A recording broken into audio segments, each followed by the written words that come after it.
Di kegelapan dini hari, ketika sebagian besar warga masih terlelap dalam mimpi, para penghafal Al-Quran di Pondok Pesantren Yadul Ulia Garut telah lebih dulu terjaga. Mereka menghanyutkan diri dalam setiap helaian mushaf, mencerna lalu mengukirnya dalam ingatan yang kelak akan menjadikan mereka sebagai generasi Qurani nan beradab. Aktivitas itu lakukan setiap hari, kedisiplinan dan ketekunan menjadi teman setia di setiap langkah perjalanan spiritual mereka.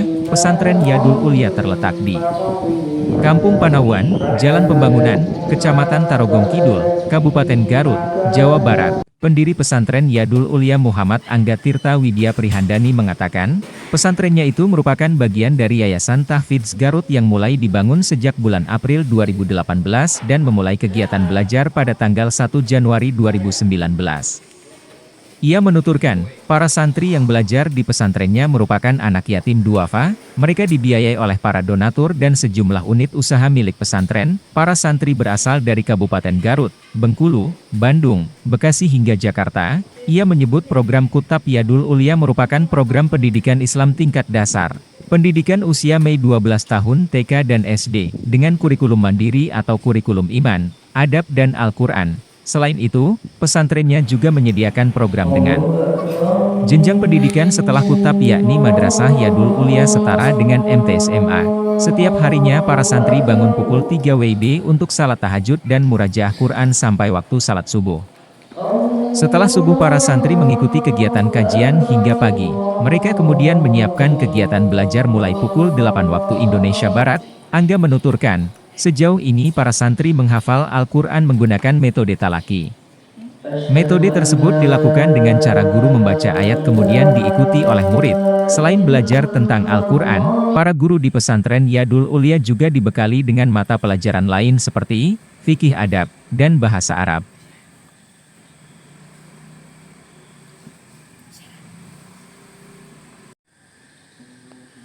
Angga menuturkan, pesantrennya tidak hanya menanamkan kecintaan pada Al-Quran, tetapi juga semangat kewirausahaan dan hidup mandiri. Di sela-sela waktu belajar, mereka dilatih terampil dalam mengurusi diri sendiri, mulai dari mencuci pakaian sendiri dan lain-lain.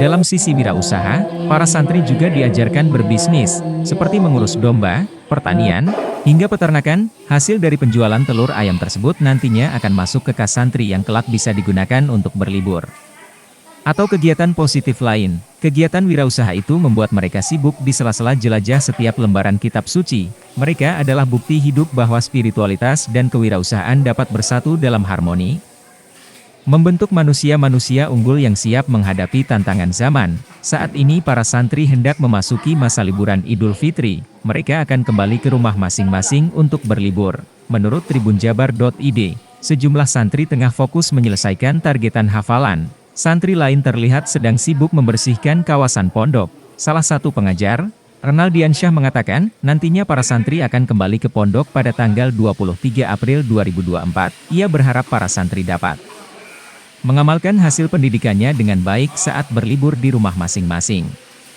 Bangunan itu dari tahun 2018, 2017 itu mulai nyicil tanah, 2018 pembangunan, 2019 Januari pas tanggal 1 mulai pembelajaran. Jadi gampang ingatnya 2019 Januari pas tanggal 1 mulai pembelajaran. Itu kita mulai dari lingkungan sekitar, saudara-saudara kita tarik karena full beasiswa ya, jadi banyak yang minat. Alhamdulillah. Itu sih kalau profilnya pesantren ini didirikan itu oleh saya sendiri. Nggak tahu, saya lupa persis mulai bikin nama yayasannya, cuman gambarnya itu tahun 2018, itu 2019 pembelajaran.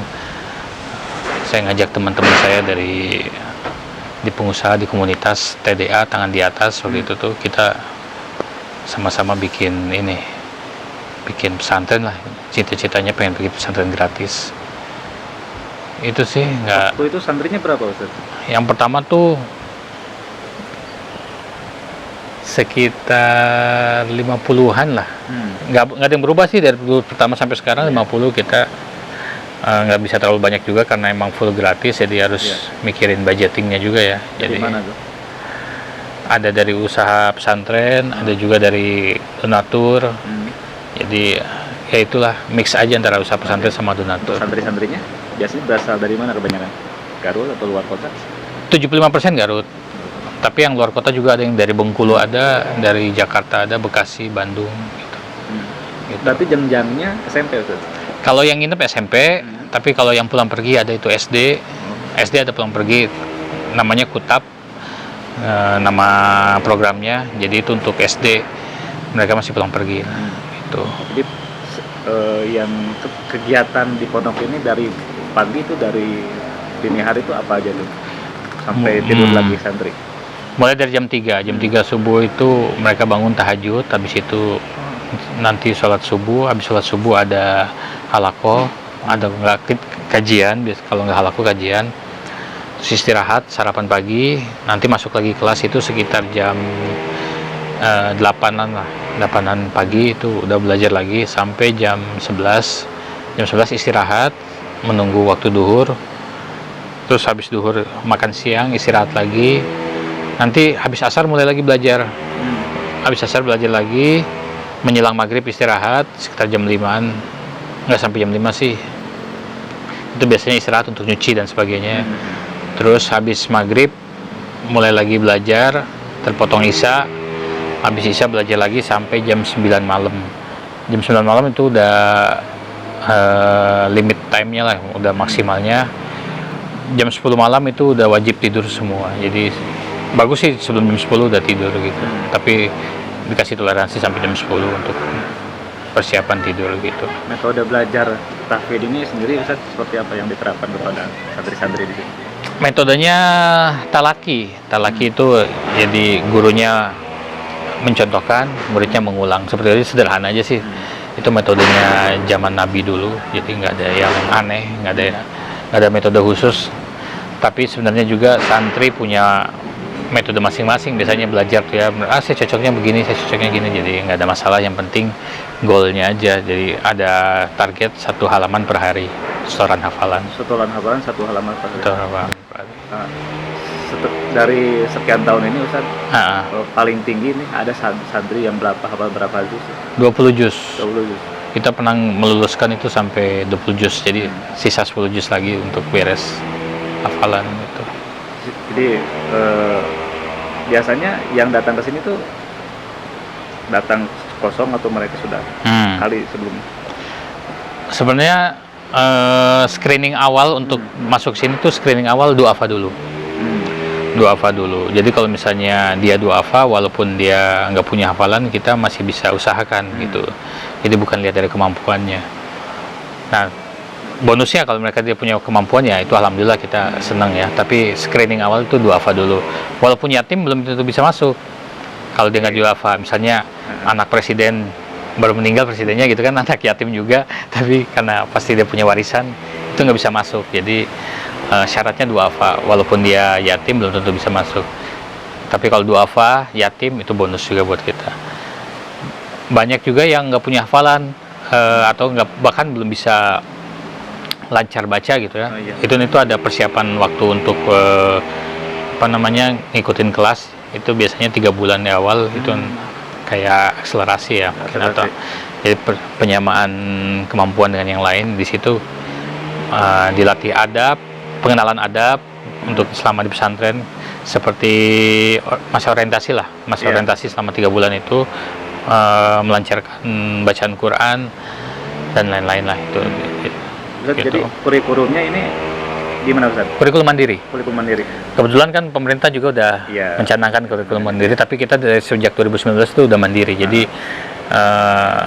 nginduknya ke Depak, jadi nanti sertifikatnya ijazahnya itu ijazah Depak, Departemen Agama untuk pesantren. Tapi sebelum itu bisa kita keluarkan, kita pakai PKBM. PKBM ikut ke SMP 4. Jadi setiap santri yang lulus itu nanti dapat ijazah dari SMP 4 negeri gitu. Tapi untuk pembelajarannya kita mandiri, nggak ada kurikulum nasional kecuali untuk persiapan ujian aja. Mata pelajaran hanya Quran, terus ya tasin otomatis, Quran, tasin, fikih, adab, ada tambahan sedikit bahasa Arab nggak terlalu banyak sih, karena emang fokus utamanya sih di hafalan Quran. Fokus utamanya itu. Hafalan Quran. Ustaz, biasanya anak yang ada nggak kategori yang ini metode ini cepat nih? Kan anak-anak kan beda-beda Ustaz. Ya, ada pasti ada. Makanya pas lulus juga ada yang 20 juz, ada yang 10 juz, ada yang cuma nggak terlalu banyak sih, karena emang fokus utamanya sih di hafalan Quran. Fokus utamanya itu. Hafalan Quran. Ustaz, biasanya anak yang ada nggak kategori yang ini metode ini cepat nih? Kan anak-anak kan beda-beda Ustaz. Ya, ada pasti ada. Makanya pas lulus juga ada yang 20 juz, ada yang 10 juz, ada yang cuma 5 juz, ya kita nggak bisa paksain ya. Itu kemampuan anak-anak masing-masing gitu. Jadi yang penting kita mengkondisikan mereka di sini tuh benar-benar fokus untuk menghafal Quran gitu. Karena ini hanya jenjang SMP, biasanya ke SMA tuh mereka pengen nyari tempat lain. Gitu. Jadi jenuh atau gimana, ya fokus kita di SMP-nya ini maksimalkan bisa 30 juz gitu. Jadi ini juga bisa jadi dasar buat mereka melanglang ke tempat lain misalnya gitu. Fundamentalnya itu sih sebenarnya ini. Jadi mereka mau kemana aja, yang penting mereka udah punya dasar menghafal tuh bagaimana. Terus penjadwalan hariannya bagaimana, seperti itu sih. Sekarang santri ada berapa orang? Tetap 50. Tetap 50 ya. Akhwat 25, Ikhwan 25, jadi dibagi 2 gitu. Saya lihat tadi ada tanaman-tanaman, ada domba. Apakah mereka juga beraktivitas di alam gitu? Iya, pastinya. Jadi ada cabai. Jadi pas kemarin cabai mahal, kita malah surplus. Sombong lah gitu. Ayo sini kalau mau cabai murah di sini mah daripada ke pasar mahal. Nyambal sih. Nyambal. Karena emang ada restoran juga kan, restoran biar kita nggak beli ya cabainya kita tanam. Terus ada domba, ada ayam. Yang paling utama tuh ayam. Karena ayam itu menghasilkan tiap hari. Buat santri. Jadi mereka punya kas dari ayam, dari telur ayam. Pakannya gimana? Pakannya gratis. Pakannya dari sisa makan mereka, dari sisa dapur resto. Jadi diolah, difermentasi, jadi buat pakannya ayam. Jadi ayam alhamdulillah minim modal lah gitu. Karena variabel terbesar di peternakan itu kan pakan. Kita bisa bikin zero dengan memanfaatkan sampah organik. Terus tapi itu mereka sekedar belajar ya. Untuk yang ayam itu saya kasih tugas, kasih makan setiap hari, panen telur setiap hari.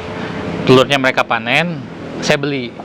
Jadi saya beli ya 2.000 perak per telur. Ya, saya beli, setiap hari mereka store, uangnya masuk ke kas mereka buat kegiatan mereka. Misalnya mau jalan-jalan, mau bakar-bakar ayam di akhir minggu, seperti itu. Itu sih, domba, ayam, terus cabai yang sedang ditanam. Kalau cabai mereka hanya panen aja sih, ada petugasnya soalnya. Yang nanam itu ada khusus, jadi mereka hanya panen aja, panen cabai. Ustaz, moto, isi dan misi dari Pondok Tauhid ini apa Ustaz? Visinya itu mewujudkan generasi Qurani. Misinya ya panjang ya penjabarannya, tapi intinya kita fokus untuk membentuk mereka tuh dengan adab Quran gitu. Makanya di sini yang paling utama tuh adab. Paling penting tuh adab. Mereka nggak akan dijajalin banyak pelajaran dulu sebelum beres adabnya nih. Adab terhadap guru, pertama terhadap Allah, nabinya, terus guru-gurunya, orang tuanya, teman-temannya, makhluk hidup lainnya kayak di lingkungannya seperti apa. Itu benar-benar walaupun belum perfect ya, masih banyak tambal sulam, tapi intinya adab dulu yang harus ditekankan. Itu dulu, baru ke Quran, baru ke yang lain-lain. Seperti itu. Gitu sih.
Download Tribun X sekarang. Menghadirkan lokal menjadi Indonesia.